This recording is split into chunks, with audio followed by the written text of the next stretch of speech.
Shalom.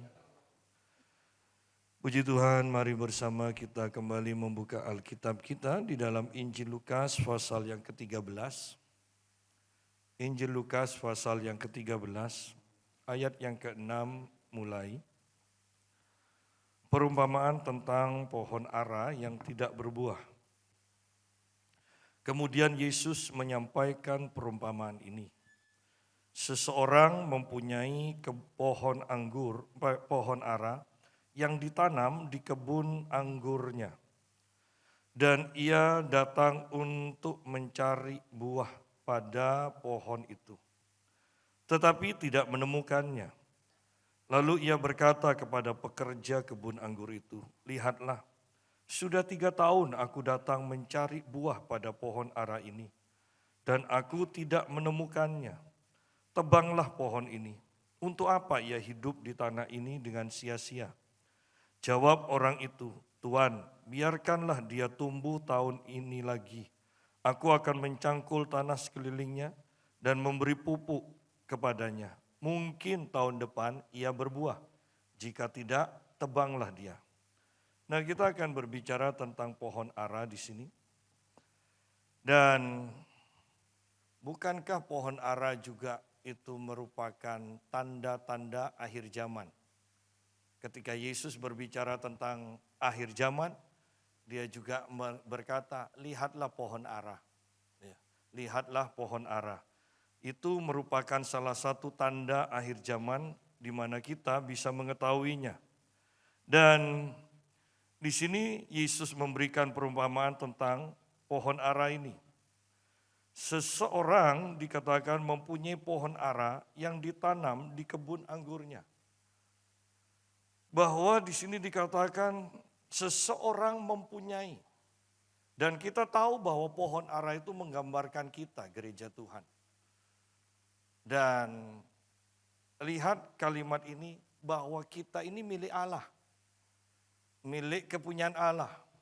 Dan kalau Allah itu yang mempunyai kita, Allah yang menciptakan kita, Allah yang menanam kita, tentunya kita itu harus tahu bahwa Allah menciptakan kita mempunyai tujuan. Si pemilik pohon ara ini menanam pohon ara mempunyai tujuan. Bukan supaya hanya pohon ara itu berdaun, tumbuh semakin tinggi berdaun, tidak. Hanya enak dilihat mata. Dia menginginkan, dia mempunyai tujuan pohon ara ini menghasilkan buah yang bisa dinikmati. Nah, kita tahu bahwa Yesus mati bagi kita. Kita menikmati Yesus. Tetapi setelah itu, kita pun harus bisa dinikmati oleh orang-orang sekitar kita. Bagaimana kehadiran kita di tengah-tengah lingkungan kita? Apakah kita bisa dinikmati? Bahkan di dalam Efesus pasal 2 ayat yang 10. Tuhan itu menciptakan kita, menyelamatkan kita. Itu sudah mempersiapkan pekerjaan baik dikatakan. Untuk kemuliaan nama Tuhan. Oleh karena itu kembali kita melihat di sini bahwa ingat bahwa seperti orang ini yang memiliki pohon ara dan mengharapkan buah, kita juga diciptakan dan kita adalah milik Allah, di mana Allah mempunyai tujuan bagi kita. Bahwa kita harus menghasilkan buah. Yang namanya buah bukan dinikmati oleh pohonnya sendiri yang menghasilkan. Yang dinamakan buah itu harus dinikmati oleh orang lain. Orang lain yang bisa menilai apakah pohon ini baik, apakah pohon ini manis, apakah pohon ini kecut dan sebagainya.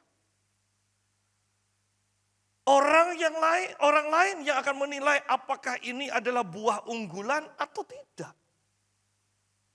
Nah, ketika kita dilepaskan oleh Tuhan di tengah-tengah masyarakat, bagaimana respon masyarakat? Wah, orang itu pelit. Apakah seperti itu? Oh, orang itu dermawan, baik, murah hati. Oh, orang itu sabar. Oh, orang itu pemarah. Nah, kira-kira ketika kita dilepaskan oleh Tuhan setelah diselamatkan dan dilepaskan di tengah-tengah masyarakat sampai saat ini, respon masyarakat kepada kita bagaimana? Pak, ya enggak tahulah, kan orang lain yang menilai. Tidak mungkin kita tidak tahu, karena kabar-kabar itu seliuran pasti di tengah-tengah kita. Apakah orang mencap kita pemarah? Apakah orang mencap kita sabar? Apakah orang mencap kita pelit? Apakah orang lain mencap kita murah hati? Orang lain menilai dan pasti orang lain membicarakan kita. Dan pasti pembicaraan itu walaupun tidak sepenuhnya itu nyampe ke telinga kita. Nah, kalau sudah seperti itu, bagaimana respon kita kembali? Apakah kita mau membenarkan diri atau mau berubah? Dan yang pasti sebagai orang-orang yang diselamatkan oleh Tuhan Yesus, ada Roh Kudus di dalam kita yang mengingatkan kita. Omonganmu itu loh tadi kok kasar, kok tajam. Ya. Dan kita mengaku dan kita diubahkan. Itulah sebenarnya perjalanan hidup kita. Jadi mari kita lihat di sini bahwa kita ditanam Allah, kita milik Allah, dan Allah mempunyai tujuan. Allah ingin melihat hasil. Pertanyaannya, apa yang kita hasilkan sekarang? Setelah sekian tahun, apa yang kita hasilkan? Seseorang mempunyai pohon ara yang ditanam di kebun anggurnya. Yang ditanam di kebun anggurnya. Ingat, ini bukan pohon liar. Ini ditanam di pohon anggurnya. Kitab Mazmur mengatakan orang yang ditanam di pelataran bait Allah itu pasti berbuah. Kalau tidak berbuah, ada yang salah. Apakah pohon yang ditanam ini 3 hari ditanam kemudian dicabut, dipindahkan ke tanah yang lain? Seminggu kemudian dicabut lagi, dipindahkan ke tanah yang lain. Sehingga pasti mati hasilnya. Ya. Mari kita lihat di sini. Bahwa pohon ara ini ditanam di kebun anggurnya. Dikatakan. Bukan di pinggir jalan. Bukan di sembarang tempat. Lingkungannya sudah ditetapkan. Bukankah kita juga ketika diselamatkan, kita itu ditanam di sebuah gereja. Lingkungannya sudah ditetapkan. Dan kita pun harus bertumbuh seharusnya. Tetapi bukan hanya bertumbuh, kita harus menghasilkan buah. Kalau dibiarkan di sembarang tanah, ada alasan pohon itu tidak berbuah. Ya kan, seperti benih yang ditaburkan di pinggir jalan, di tanah berbatu. Ada alasan untuk tidak berbuah mungkin. Tetapi ini ditanam di kebun anggurnya. Tanah milik sendiri. Kalau sudah dikatakan itu tanah kebun anggurnya. Orang membeli tanah untuk kebun, untuk berkebun. Bukankah sudah disurvei? Oh ini ya tanah yang baik, ini tanah yang akan menghasilkan. Tidak ada alasan sebenarnya pohon ara ini tidak berbuah. Karena tanahnya sudah baik. Ya. Itu bukan semak duri, itu bukan tanah berbatu, itu kebun.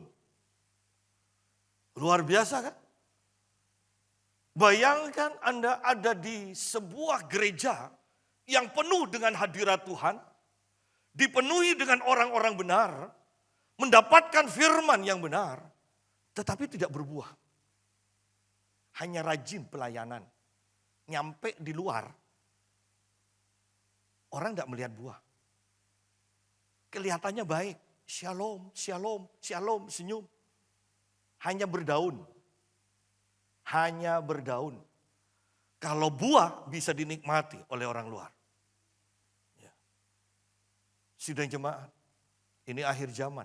Saya kembali tanpa bosan akan berkata, ini akhir dari akhir zaman. Demo terjadi di mana-mana. Di Swiss 6.000 orang sudah memakai chip, tidak pakai KTP, tidak pakai kartu kredit, semuanya sudah ditanam. Indonesia orang-orang Kristennya mulai berpikir kira-kira nanti kalau ini terjadi bagaimana ya? Kita harus bisa mandiri, ada orang yang berkata kita harus bisa mandiri. Kita harus tinggal di dekat air yang jernih supaya tidak usah beli air. Kita harus bisa bercocok tanam. Kemudian listriknya bagaimana? Kita harus bisa menciptakan. Wah, semuanya jadi orang pandai nantinya. Diharapkan jadi orang pandai yang bisa menciptakan sendiri kebutuhan. Tetapi pada intinya orang sudah berpikir sedemikian rupa loh. Orang-orang Kristen ketika orang-orang sibuk dengan Palestina, bebaskan Palestina. Tetapi mereka tidak pernah berpikir, tidak pernah menghiraukan orang Kristen di Nigeria. Itu jauh lebih banyak yang dibunuh oleh orang Islam Boko Haram setiap tahunnya. 100.000 orang Kristen itu dibunuh setiap tahunnya. Dan dunia diam. Sekarang ini lagi ramai digembar-gemborkan. Sedangkan Palestina seharusnya kalau mereka tidak macam-macam dengan Hamasnya, itu akan aman, akan sejahtera. Tetapi orang-orang Kristen di Nigeria waktu ibadah, mereka diserang, mereka dibom, rumah gerejanya dihancurkan. Dan mereka dipenggal, kebanyakan dipenggal. Orang-orang Kristen di Korea Utara hanya memiliki Alkitab, bahkan kalau mereka itu punya anak umur 2 tahun. Anak umur 2 tahun, sejak 2 tahun dia masuk ke dalam penjara seumur hidup. Sidang jemaat, kita ini bersyukur. Ditanam di kebun anggur. Seharusnya bertumbuh, seharusnya berbuah. Masa kalah dengan orang-orang di Nigeria yang keadaannya seperti itu? Masa kalah dengan orang-orang Korea Utara, orang Kristen Korea Utara yang menghadapi hal seperti itu? Satu Alkitab ditemukan di sebuah rumah, seluruh anggota rumah itu akan dihukum seumur hidup. Bayangkan itu. Dan kita orang Kristen di Indonesia punya Alkitab tidak pernah dibawa, tidak pernah dibaca. Pakai HP. Coba saya mau tanya, yang bawa Alkitab, angkat Alkitabnya sekarang. Yuk, nah kan, tidak sampai separuh. Ayo berandai-andai sekarang. Seandainya Alkitab di dalam HP Anda, kemudian dihapus, dan Anda tidak punya Alkitab, bagaimana? Tetapi ini tidak bisa dihapus sembarang. Kita masih bisa menyembunyikannya, tapi kalau di HP, sekali dihapus. Di Afghanistan sekarang internet dihapus. Dan dikatakan mereka terpencil dari dunia luar. Tidak ada internet di Afghanistan. Ya. Nah, Anda lihat semua kejadian-kejadian ini sebenarnya mengarah pada satu pengendalian. Seseorang berkata begini, kalau saya perhatikan AI sekarang, sangat mengerikan. Ketika saya tanya kepada IA itu, dia katakan, apakah semua orang sekarang dikendalikan? Iya, dia bilang. Sebenarnya penguasa yang terbesar itu siapa? Tuhan Yesus, kata AI. Tetapi yang mengendalikan sekarang siapa? Dan AI-nya mulai bingung. Karena kalau dikatakan, kalau bingung jawabannya durian. Ya atau tidak itu tidak jelas. Ya. Jadi kita ini sebenarnya dikendalikan oleh internet, oleh AI ini sendiri. apakah semua kegiatan saya diketahui? Ditanya. Iya, semuanya terpantau. Kita tidak bisa melarikan diri. Sidang jemaat yang saya berkata, ini loh keadaan kita sekarang. Tidak ada yang bisa dirahasiakan. Di Myanmar dikatakan ribuan orang, ribuan tabungan orang itu terblokir. Kenapa? Karena banyak orang Myanmar yang tidak mau didata dan datanya itu harus masuk chip dan chip itu ditanam. Mereka tidak mau. Dan secara otomatis yang tidak mau itu tabungannya terblokir semua. Sidang jemaat. Ini yang terjadi. Apakah Indonesia akan sampai di sana? Akan nyampe. Apakah kita punya iman untuk bertahan dalam keadaan seperti itu? Swiss sudah mulai. Myanmar mau mulai. Ya. Amerika demo. Ya. Besar-besaran. Karena presiden dan anggota senatnya tidak mencapai kesepakatan. Ayo kita perhatikan, nah di tengah-tengah keadaan seperti itu, di mana kita percaya Yesus akan segera menjemput kita. Yang jadi masalah, apakah kita sudah berbuah? Apakah kita layak untuk mengalami pengangkatan?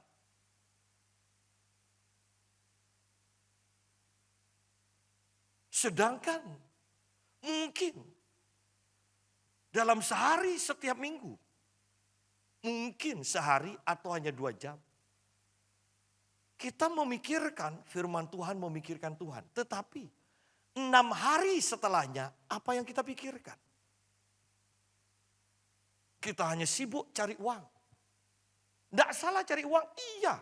Selama pikiran kita tetap fokus kepada Tuhan, kita siap ketika Tuhan mau intervensi, kita siap, kita bisa mendengar ketika Tuhan berbicara. Tetapi yang sering kali terjadi selama 6 hari itu, kita melupakan sama sekali Tuhan. Hanya ketika hari Minggu kita mulai ingat lagi ke Tuhan.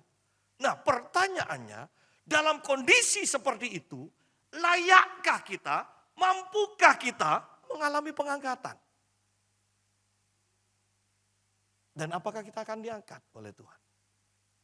Kalau kita sama sekali tidak tertarik kepada Tuhan. Kita lebih tertarik kepada hal-hal duniawi daripada hal-hal yang rohani. Sungguh-sungguhkah kita akan berkenan kepada Tuhan? Gereja sekarang tidak menegur dosa, tidak memperbaiki jemaat. Gereja sekarang termotivasi dan hanya mengalami motivasi oleh motivator-motivator yang menyebut pendeta. Bahkan banyak orang menyampaikan khotbah tanpa pendidikan sekolah Alkitab. Hanya karena mereka fasilitas saja diberikan mimbar. Sangat mengerikan. Ini waktunya gereja dibangun. Nah, lihat kembali. Seseorang mempunyai pohon ara yang ditanam di kebun anggurnya. Dan ia datang untuk mencari buah pada pohon itu. Tahukah Anda bahwa setiap hari si pemilik pohon ara ini datang ke kebun anggurnya. Hanya untuk melihat sudah berbunga, sudah berbuah atau tidak. Kemudian pergi lagi. Pergi lagi. Sadarkah kita bahwa setiap hari Tuhan datang kepada kita untuk melihat apakah kita berbuah? Seringkali kita tidak sadar akan kehadiran Tuhan. Sehingga kita bertindak semaunya sendiri. Tetapi perhatikan sungguh-sungguh. Ia datang untuk mencari buah pada pohon itu. Ia datang untuk mencari buah. Setiap hari Tuhan datang dan melihat kita. Sudahkah berbuah? Oh belum, pergi lagi dia. Datang lagi, sudahkah berbuah? Belum, pergi lagi. Dan pada akhirnya, setelah 3 tahun, dia begitu marahnya, begitu mangkelnya. Pohon ara ini tidak berbuah, tebang aja. Berandai-andai kembali. Seandainya Tuhan itu datang melihat kita. Kita sudah berapa tahun ya jadi orang Kristen? Apakah dia akan mendapati buah? Ada buah pertobatan, ada buah-buah roh, ya, kasih, kebaikan, kesetiaan, kemurahan, panjang sabar, penguasaan diri, kesetiaan. Apakah Tuhan menemukan itu? Buah-buah penginjilan, jiwa-jiwa, itu yang terpenting juga. Karena Yesus mati untuk jiwa-jiwa. Dan dia kemudian beritakan ini. Supaya apa? Supaya mereka menjadi saksiku juga. Menjadi muridku. Jadi fokus Yesus adalah jiwa. Ketika Anda memenangkan jiwa, itu berarti Anda berbuah bagi Kristus. Pertanyaannya, sudah berapa jiwa yang kita menangkan? Karena itu pasti Yesus tanyakan. Kok tidak ada buah? Lihat di sini, ia datang untuk mencari buah pada pohon itu. Setiap hari dia datang kepada kita pohon aranya ini untuk melihat apakah ada buah. Ketika Yesus datang di atas awan untuk menjemput kita umatnya, bukankah dia juga melihat? Oh, orang ini berbuah, angkat. Orang ini berbuah, angkat. Pertanyaannya, kalau tidak berbuah, ya tebang aja dikatakan. Sudah tinggalkan aja yang tidak berbuah. Ia datang untuk mencari buah. Yesus datang untuk mencari buah. Roh Kudus datang kepada kita juga untuk mencari buah. Yesus akan mengangkat kita yang berbuah. Apakah kita berbuah? Setelah bertahun-tahun. Bahkan ada yang banyak yang dari lahir sudah Kristen. Sekarang bukan hanya sejak lahir. Sejak dalam kandungan kan dilatih untuk ibu yang punya ya yang sedang hamil itu pergi ke sekolah minggu. Berarti sejak dalam kandungan sudah Kristen.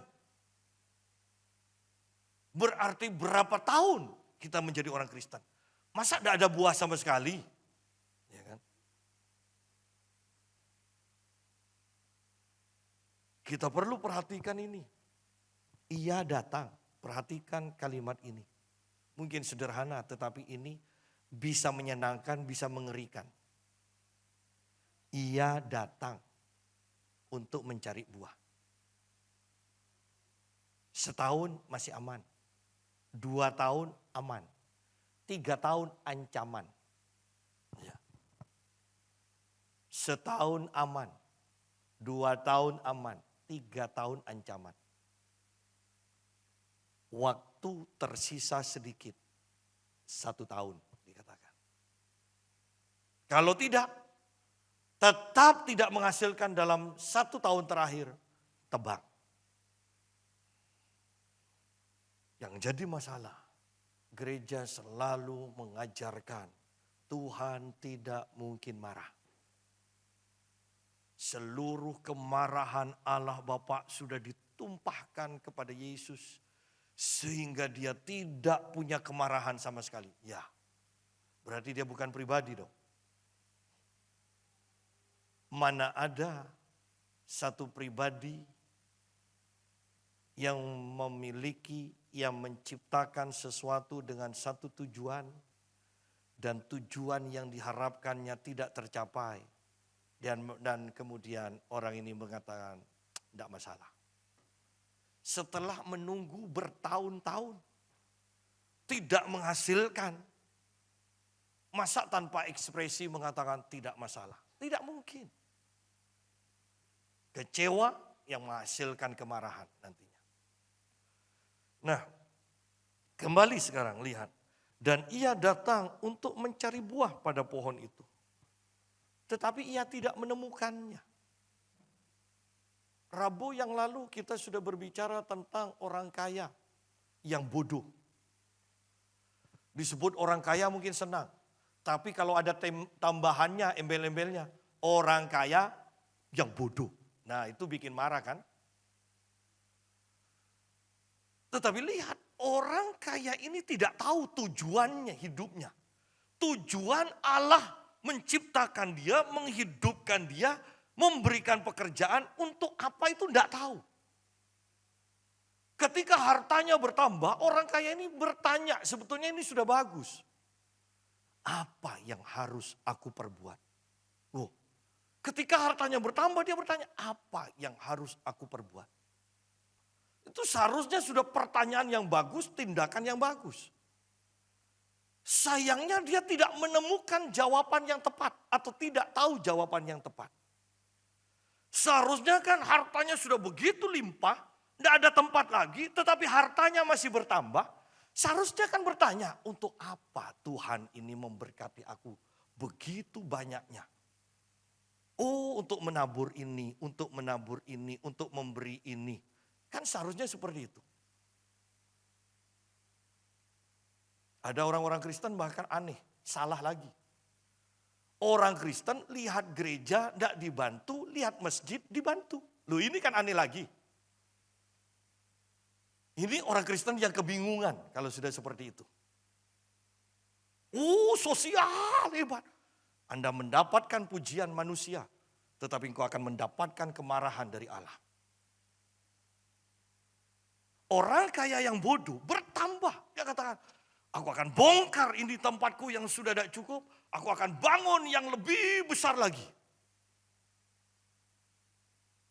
Dan kemudian dia mengandalkan hartanya. Hai jiwaku, ada banyak harta. Makan, minum, dan bersukacitalah. Sedangkan pengkhotbah yang sudah ribuan tahun sebelumnya meneliti hal ini. Bahkan ada penafsir yang berkata, apakah Salomo berdosa? Oh, Salomo tidak berdosa. Penafsir dia. Bisa benar, bisa salah. Kenapa? Dalam kitab pengkhotbah, bahkan ketika Salomo itu melakukan segala macam dosa, itu merupakan penelitian dari Salomo dikatakan. Anda baca awal dari kitab pengkhotbah. Bahwa aku sudah meneliti, aku sudah mencoba semuanya. Dan kesimpulan akhir, semua yang ada di bawah matahari adalah kesia-siaan. Apakah itu hikmat bahkan di bawah matahari, itu kesia-siaan. Usaha menjaring angin dikatakan. Harta yang begitu banyak sia-sia. Siapa yang akan menikmati hartamu? Paling bukan engkau, orang lain dikatakan. Ada yang mengatakan untuk anak-anak, Allah belum tentu anakmu bisa mengelola harta yang engkau hasilkan dengan susah payah. Mungkin mereka hanya menghabiskannya. Ini pun kesia-siaan dikatakan. Ya. Dan Yesus menegaskan semua itu seperti di bawah matahari itu akan dimakan ngengat dan karat dikatakan. Hanya ketika kita menabung di surga, simpan hartamu di surga, itu akan kekal. Orang kaya ini menyimpan hartanya yang semakin bertambah, disimpan semuanya. Tidak ada yang mengalir keluar. Tidak ada yang mengalir. Dan lebih parah lagi kemudian, ketika dia menggantungkan hidupnya pada hartanya, bukan kepada Tuhan sekarang. Dia berkata bahkan, beristirahatlah. Dia tidak bekerja. Sudah begitu banyaknya, tidak perlu kerja. Dan pada waktu dia berkata, tidak perlu kerja, beristirahatlah. Malam ini juga aku cabut nyawamu, kata Tuhan. Karena setiap orang yang hidup, dia harus bekerja dan menghasilkan. Kemudian dia harus tahu untuk apa dia menghasilkan. Pohon ara ini harus menghasilkan buah. Dan untuk apa dia menghasilkan? Pohon ara itu harus menghasilkan buah. Dan buahnya bisa dinikmati bukan oleh pohon itu. Tetapi oleh orang lain. Oleh Tuhan si pemiliknya. baru pohon itu akan terus dipelihara. Tetapi kalau tidak menghasilkan, beristirahatlah. Tidak menghasilkan, hari ini juga engkau aku cabut. Ada orang yang menghasilkan, kemudian ada istilah yang kita kenal dan kita ketawa. Jeruk kok makan jeruk.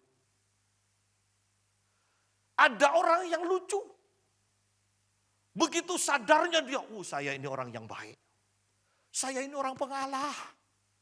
Tidak perlu Anda yang akui sendiri. Orang lain mandang Anda seperti apa. Iya kan? Bayangkan pohon ara ini berkata, buahku manis. Tetapi orang yang mengatakan, kok kecut ya? Tuh. Kan kebanyakan hidup kita seperti itu. Merasa diri baik. Merasa dekat Tuhan. Tetapi Tuhan sendiri berkata, apa dekat sama aku? Kan kalau butuh hajat datang padaku. Setelah tidak butuh, pergi kok. Kalau ada maunya, setiap hari, setiap jam, doa. Ibadah datang seminggu 3 kali, hari Minggu 3 kali, datang. Ada doa puasa, datang. Setelah dapat keinginannya, tidak muncul. Apakah seperti itu? Banyak yang seperti itu. Sidang jemaat, mari koreksi diri kita. Kita ini orang seperti apa? Pohon ara yang bagaimana? Bagaimana ketika Tuhan datang? Dan dia menilai kita. Dia mencari buah. Buah apa? Buah pertobatan ada? Perubahan gaya hidup? Dari yang dulu dan sekarang ada perubahan? Dari yang kemarin dan sekarang ada perubahan? Karena pertobatan bukan hanya sekali seumur hidup. Tetapi setiap hari, setiap waktu. Apakah ada buah pertobatan? Apakah ada buah roh? Apakah ada buah penginjilan? Ayo perhatikan. Bagaimana hidup kita? Kalau Yesus datang untuk kedua kalinya. Kira-kira respon Yesus itu seperti apa ketika melihat kita? Ingat, ini sesuatu yang tidak bisa diulang, sehingga kita harus memperhatikan sungguh-sungguh. Ya.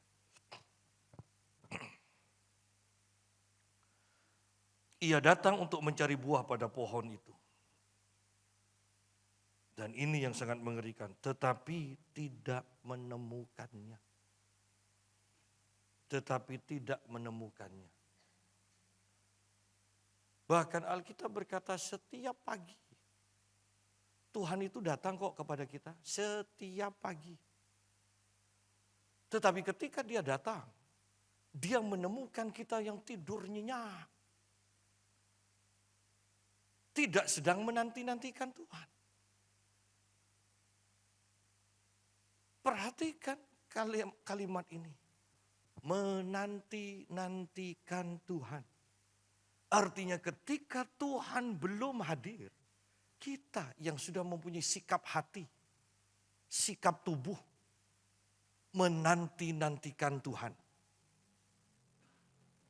Menanti-nantikan Tuhan. Oleh karena itu ketika kita berdoa, bukan pada waktu kita berdoa, atau sebelum kita berdoa hadirat Tuhan sudah nyata. Tidak. Ketika kita berdoa, itu begitu jenuhnya, begitu malas. Tetapi kita paksa, kita menanti-nantikan Tuhan. Tuhan belum datang, hadirat Tuhan tidak dinyatakan. Kita ngantuk, tetapi kita paksa. Aku menanti-nantikan Tuhan. Setelah kira-kira setengah jam baru hadirat Tuhan dinyatakan. Tuhan hadir. Tuhan hadir kepada siapa? Kepada orang yang menanti-nantikan dia. Bukan Tuhan yang menunggu. Ya. Bukan Tuhan yang menunggu. Mari perhatikan sungguh-sungguh di sini. Ayat yang ke-7. Lalu ia berkata kepada pekerja kebun anggur itu. Lihatlah, sudah 3 tahun aku datang mencari buah pada pohon ara ini. Dan aku tidak menemukannya. Sudah 3 tahun Tuhan mencari buah dalam hidup kita. Apakah Tuhan akan berkata pada kita, aku tidak menemukan buah sama sekali. Banyak orang yang mengaku Kristen, tetapi sama sekali tidak menghasilkan buah. Tapi toh orang yang seperti itu merasa, kalau tidak ada aku, gereja tidak mungkin jalan. Sidang jemaat, buah aja tidak ada. Ketika Yesus datang setiap hari untuk melihat, dia pun tidak tahu kalau Yesus datang. Sehingga sikap hidupnya sebegitu sembrononya. Yang jadi masalah, dia merasa orang penting. Buahnya dinikmati sendiri, aku orang penting. Kata Tuhan, engkau tidak penting. Ya. Kalau bukan aku, dan Tuhan berkata, akulah pemilik bumi dan segala isinya. Sidang jemaat, betapa mengerikan kehidupan tanpa pengenalan Tuhan yang benar. Tanpa kesadaran akan Tuhan yang selalu datang. Aku datang mencari buah pada pohon ara ini dan aku tidak menemukannya. Tebanglah pohon ini. Perhatikan, tebanglah pohon ini. Ada waktunya, ada batas kesabaran. Lihat, panjang sabar, tapi ada batasnya. Ada batasnya. Panjang sabar. Bayangkan, panjang sabar. 3 tahun, panjang loh 3 tahun. Bayangkan yang suka tanaman. Sekarang kan waktunya di stek supaya cepat. Bayangkan kalau sudah di stek pun kemudian Anda tidak menemukan buahnya. Kan itu tidak memakan waktu 3 tahun kan. Itu kan sudah bikin mangkel. Apa Tuhan tidak cukup sabar dengan kita? Dia panjang sabar. Panjang sabar. Tiap hari datang, bangun, lihat kita tidur, dia pergi lagi. Tidak langsung dipukul, tidak langsung dikasih penyakit. Tidak, pergi. Besok datang lagi, tambah nyenyak, pergi lagi. Ya kan? 1 tahun, setan menghancurkan dia, teriak ke Tuhan.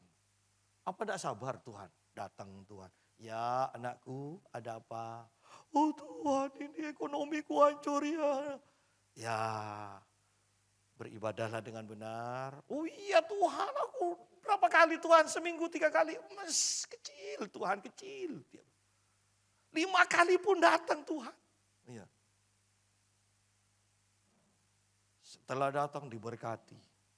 Setelah diberkati tidurnya nyenyak lagi. Ya. Tuhan pergi. Besok datang, tambah selimutnya. AC-nya tambah dingin, selimutnya tambah tebal. Ya. Sabar loh, Tuhan sabar. Hanya yang jadi masalah penentuan terakhir, apakah ketika kita mati, apakah kita mengalami apakah pada waktu pengangkatan, dia tetap yang dia pikirkan, yang dia cari adalah buah. Apakah kita berbuah? Terlalu santai kehidupan banyak orang Kristen. Terlalu jahat beberapa pendeta yang membuat jemaat yang dipimpinnya begitu santainya. Mereka tidak mengingatkan bahwa ini pasti terjadi. Tuhan mencari buah. Tuhan mencari buah. Aku tidak menemukannya, tebanglah pohon ini. Kemudian dikatakan, untuk apa ia hidup di tanah ini dengan sia-sia? Ingat orang kaya yang bodoh itu? Beristirahatlah. Hartamu begitu banyak tapi hartanya tidak mengalir. Ketika hartamu bertambah dan engkau tidak mengalirkan hartamu itu, engkau namanya mati. Ketika laut mati itu hanya menerima air dari berbagai sungai, menerima dan tidak mengalirkan lagi, laut itu disebut laut mati. Terus menerima, terus bertambah. Tapi namanya laut mati. Ketika hartamu bertambah, tetapi engkau tidak mengalirkannya dengan benar. Ketika itu hanya mengendap di dalam dirimu. Dan membuat engkau beristirahat. Pada waktu itulah engkau disebut mati. Itu sangat mengerikan. Itu sangat mengerikan.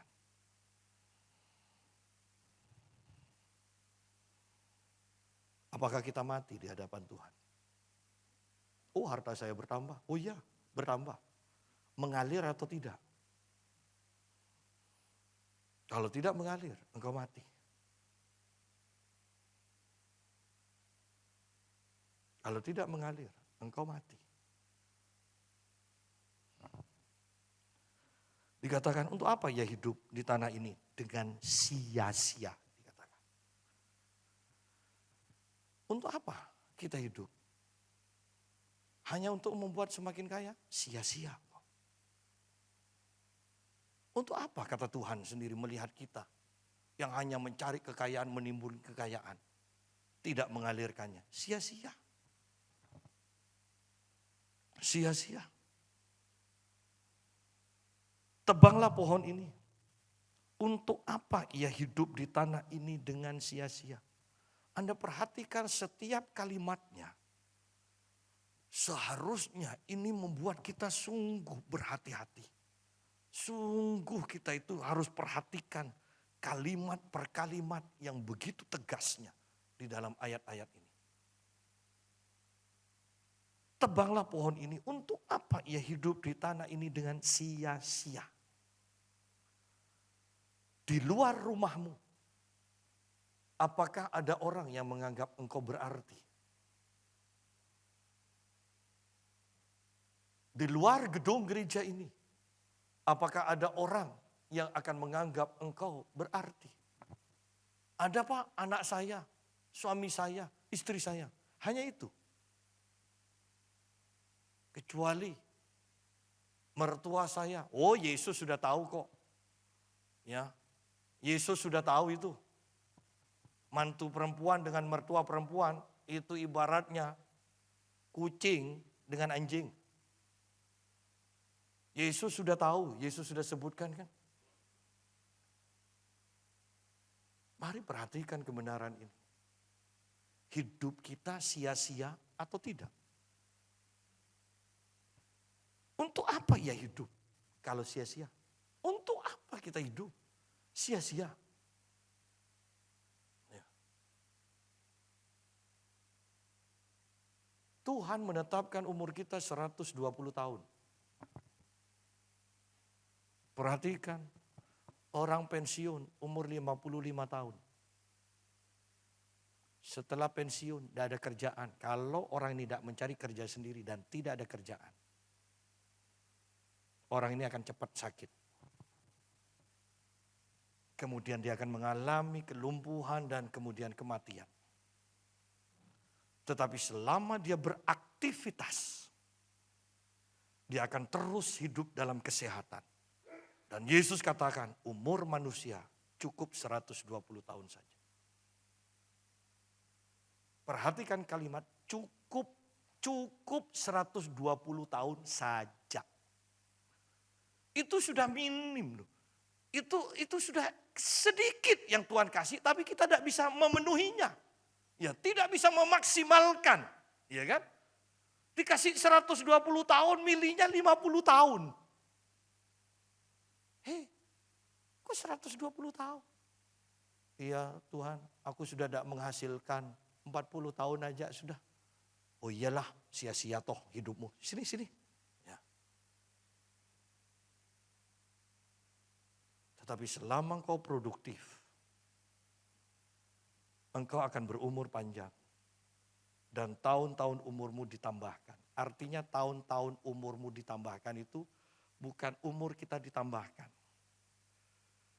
Artinya ketika orang itu dalam 1 jam menghasilkan anggaplah 5. Kata tahun-tahun umurmu ditambahkan Orang lain menghasilkan 5 dalam 1 jam, kita bisa menghasilkan 9 dalam 1 jam. Itu yang disebut tahun-tahun umurmu ditambahkan. Ya. Kita akan begitu produktifnya. Itu yang diinginkan Tuhan. Sehingga hidup kita tidak disebut sia-sia. Coba kita kilas balik ke belakang. Apa yang sudah kita lakukan? Apa respon orang dengan kehadiran kita? Ya, perhatikan itu. Jawab orang itu, ayat yang ke-8. Jawab orang itu, Tuhan, biarkanlah dia tumbuh tahun ini lagi. Aku akan mencangkul tanah sekelilingnya dan memberi pupuk kepadanya. Mungkin tahun depan ia berbuah. Jika tidak, tebanglah dia. Bayangkan ini, sudah ditempatkan di tempat yang enak, masih tidak berbuah. Cara satu-satunya adalah cangkul aja tanahnya. Cangkul artinya engkau akan dimasukkan ke dalam suasana yang tidak menyenangkan. Di sanalah engkau mungkin mulai mengalami apa-apa yang engkau akan berteriak kepada Tuhan. Itu sama dengan buah zaitun yang harus ditumbuk, harus diperas supaya minyaknya keluar. Seringkali keadaan-keadaan yang tidak menyenangkan justru membuat kita berbuah. Dan sadarilah bahwa keadaan-keadaan yang tidak menyenangkan itu memang dipersiapkan, itu memang diperuntukkan bagi kita yang tidak berbuah. Supaya engkau berbuah. Supaya engkau berbuah. Bayangkan tanah di sekeliling kita dicangkul. Ada gempa sedikit aja sudah bingung. Bayangkan tanah itu sudah dibongkar balikkan di dekat kita. Ini loh atmosfer yang akan kita alami ketika kita tidak berbuah. Demi untuk berbuah. Ketika anak Raja Wali itu enak-enakan di sarangnya, maka induk Raja Wali mulai mencabuti sarang itu. Mencabuti sarang itu. Sehingga anak yang biasanya, anak Raja Wali yang biasanya tidur-tiduran dengan santai, mulai menggeser tubuhnya. Dicabut lagi sama orang tuanya. Menggeser, kemudian pada akhirnya anak Raja Wali ini jatuh. Wah, mama, wah, dibiarkan mamanya, tapi mamanya tetap di dekatnya. Ketika hampir menyentuh tanah, langsung diangkat, naik lagi. Apakah ini yang harus kita alami? Tanah di sekitar pohon ara ini dicangkul, dibongkar balikkan. Apakah itu yang harus terjadi? Tetapi lebih baik itu terjadi daripada kita terus tidak menghasilkan. Bahkan dikatakan kalau itu belum cukup dan tetap tidak menghasilkan, Tuhan boleh tebang. Tuhan boleh tebang. Saya mengingatkan lagi, ini akhir dari akhir zaman. Apakah kita sudah berbuah? Kalau belum, masih ada 1 tahun lagi di sini dikatakan. Ada waktu sisa sedikit bagi kita untuk menghasilkan buah.